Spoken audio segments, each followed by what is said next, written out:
Good morning, guys. October 29, 2019.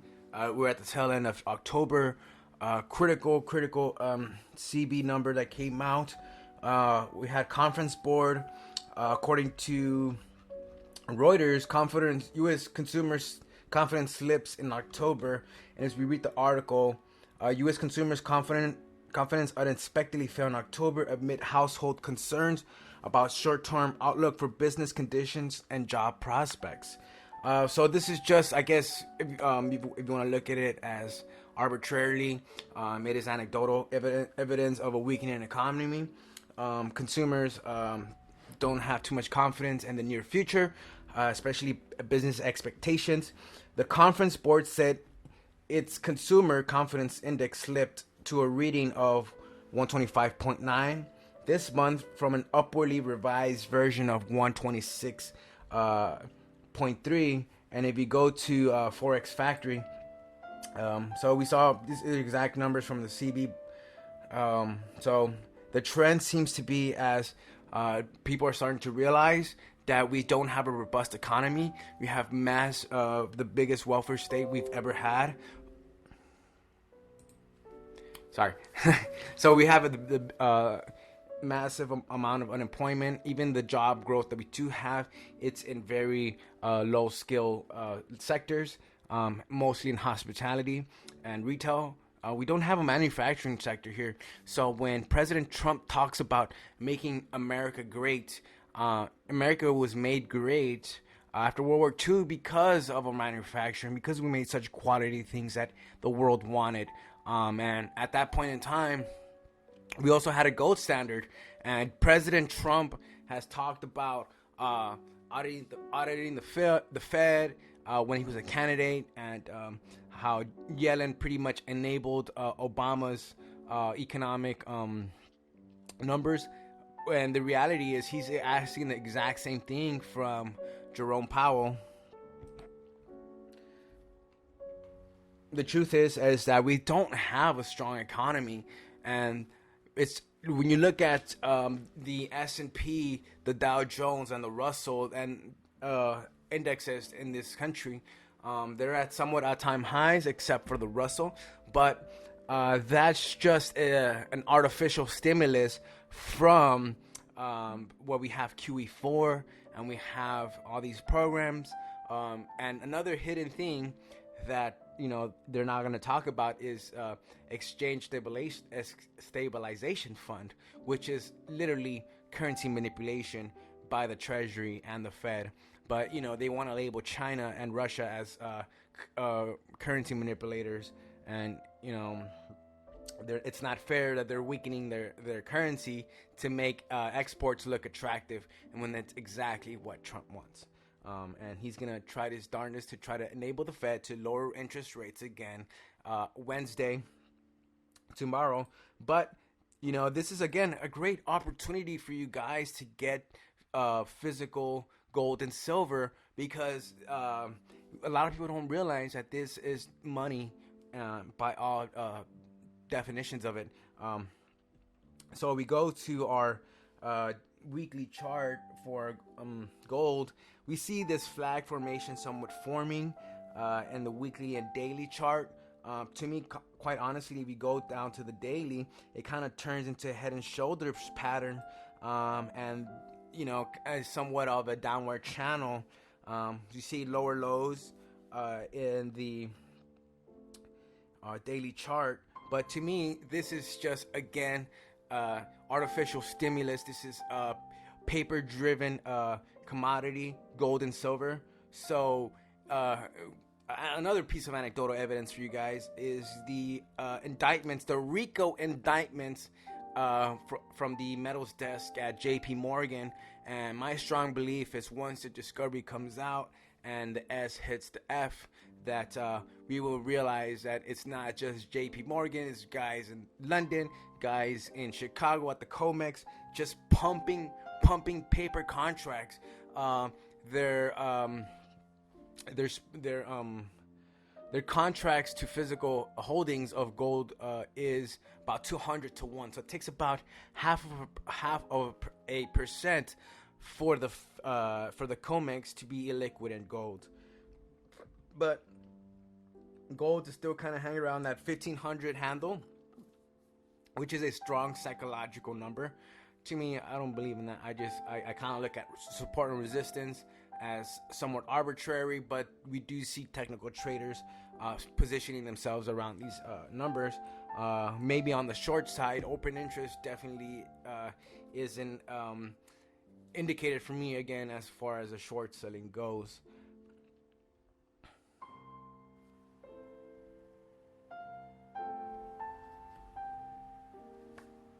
Oh, another thing I wanted to touch on is so we have Bernie Sanders. This is a tweet that I'm reading from him right now, quoting Bernie Sanders. Right now, we have a Congress and a White House dominated by corporate elites who have unbelievable amounts of money and influence over the political and economic life of this country.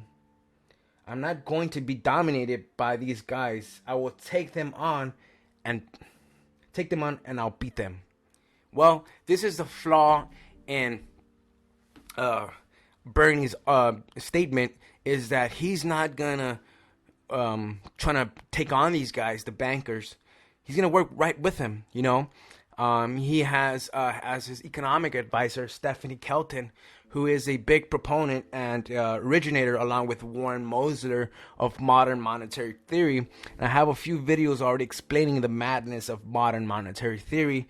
What they believe is that debt does not matter because a country prints its own currency, and specifically a country like the United States, which holds the dollar as world reserve currency. That was 1944. Was it 1944? I have it right here. It was.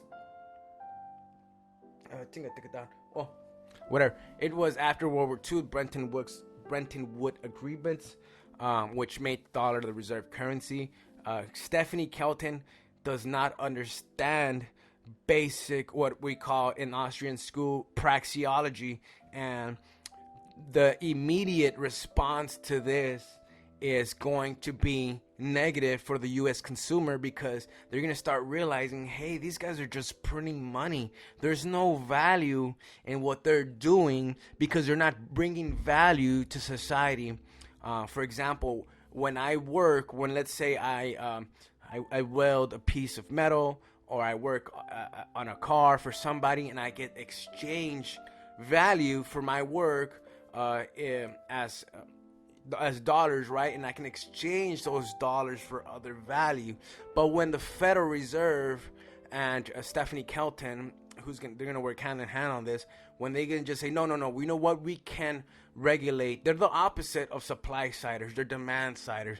They say that demand creates its own supply, when it's just a distorted view of Keynesianism, which is a distorted view of Irving Fisher's, which is a distorted view of Mises's treatise on human action in the Austrian school, which I strongly believe is the best methodology for understanding economics, which is the distribution or the allocation of scarce resources that have alternative uses. See, these people are armchair economists. These guys have never never poured concrete. These guys don't weld. These guys have never worked a day in their lives. Bernie Sanders is a multimillionaire. He's $2.5 million.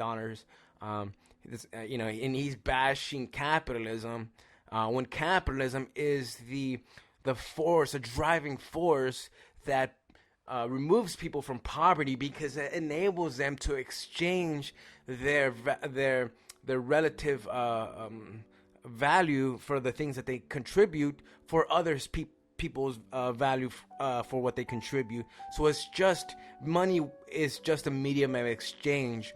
But what I believe is that money, the most important criteria that money should have is not the value that it holds today, but the value that it holds tomorrow.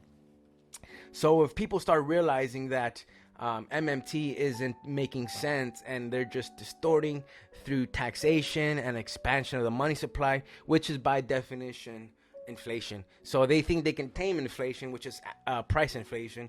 by taxing and then stimulating an economy by creating money and having the government uh, distribute this money through programs, things of this nature, without consideration of the ramifications and the things that happen after that.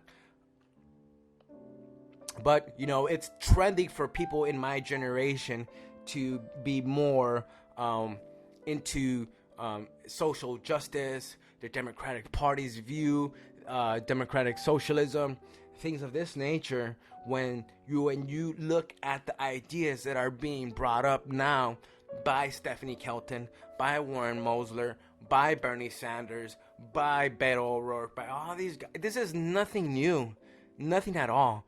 This is just the same thing with it's the same cake with different icing on it. Once you bite into it, you can say, oh, this didn't work before. It's not going to work again. What does work is gold and silver. And this artificial price suppression is just an opportunity for you guys to get into the action. I would say most CFAs would say 10% of your portfolio should be invested in gold and silver. I see at this point maybe more of your portfolio should be into precious metals, maybe not just gold and silver. If you want to speculate a little bit, go into platinum and palladium. But I would also say copper is just another one of these great sleeper commodities right now that's going to hit a bull trend.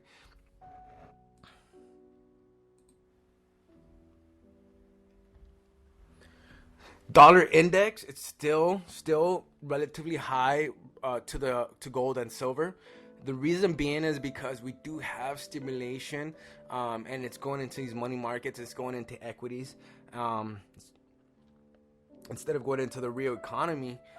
It's inducing more malinvestment, like WeWorks, like Uber and Lyft IPOs. But we do see somewhat of a convergence in the moving averages for the dollar index, and they're starting to cross them a little bit with price action. I would see definitely anything under 95 handle would be, to me, a downward move. They might test that level a few times before it actually starts trending to the south. Historically, the dollar and gold have had this inverse relationship, but since we have a more active Federal Reserve that is taking a page from MMT and saying, like, hey, like, these markets, every time they tank, we need a reverse course. We need to stop quantitative tightening. We need to have more easing. We need to have lower interest rates. When the truth is, we need to have higher interest rates to weed out malinvestment, to induce efficiency in industries. But these guys, they don't want the short-term pain for the long-term gain. They want the short-term euphoria for the very, very, very long-term pain, which is going to be the collapse of not just the dollar, but of all fiat currencies. I think the ECB is going to be the next one in line, and we're going to see an emergence of Eastern banking styles, specifically what Russia and China are doing with gold and silver. They're quietly stacking up their gold and silver, and not just them. It's the Polish Zloty is now being backed. Singapore, another, all these on and on and on.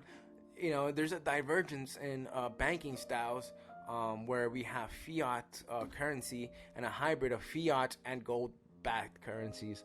But I think in the near future, we'll have a dollar crisis, and Bitcoin will emerge as the next safe haven, quote unquote, and then crash immediately because it has no value. There's no physical Bitcoin. It's a bunch of numbers on a ledger, smart ledger, blockchain, whatever the case may be. I love the technology, but the way it's implicated in monetary policies, or it's going to be trying to be implemented, is going to be a big flaw.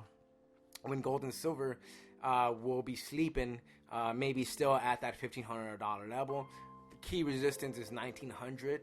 It hit it in 2011.